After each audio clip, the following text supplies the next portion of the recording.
Hello and welcome to Economics Unit 1. Today's video is all about financing.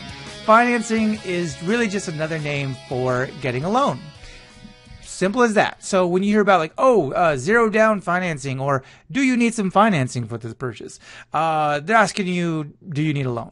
That's what it is. It's just another softer word for loan because loans are scary. I mean, we all know people that have been in trouble, big, serious trouble because of debt. And debt can be a very harmful thing, but it can also be a very useful thing. It can be something that can really help you make more money and become more financially secure down the road.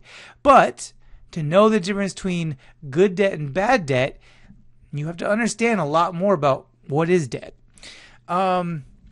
So first of all, what kind of things do most people get with financing, with loans? And that is durable goods. Durable goods are goods that tend to last more than 3 years. This is things like washing machines, cars, houses. Those are durable goods. Things that are going to last a long, long time.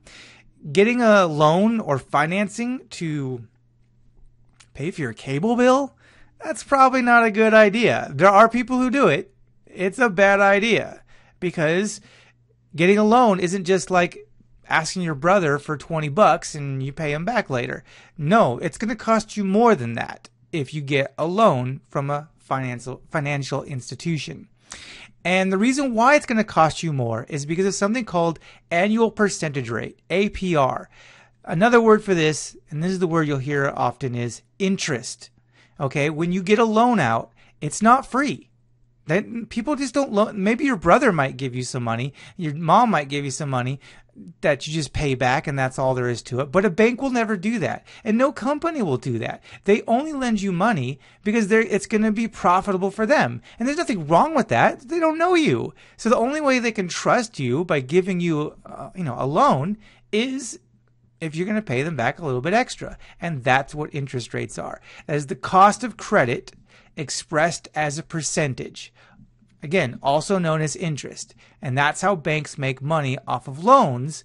Otherwise, they just wouldn't give them. You wouldn't be able to get a loan. You'd have to save up for a house and pay it cash. And that may or may not happen depending on the kind of house you want. That's annual percentage rate. Principal. Principal is how much do you still owe on the loan, not counting the interest. So, yeah, how much more do you have to pay off until the loan is finally paid off and you don't have to make any more payments? That's the principal. Now, where can you get loans from? Where can you get financing from? You get it from a lot of places. Obviously, banks, sometimes places like, Best Buy and, most businesses, they'll have car dealerships. They're going to have ways of financing your purchasing. Other ways that you may not be aware of are savings and loans associations. These are a type of lending institution that offers loans but is owned locally rather than nationally, like Bank of America. You can get a loan from them. From Chase, you can get a loan from them, but they're big corporations. Savings and loans associations will also lend you loans, and you tend to get sometimes better rates than the big companies, but they don't offer quite as many services.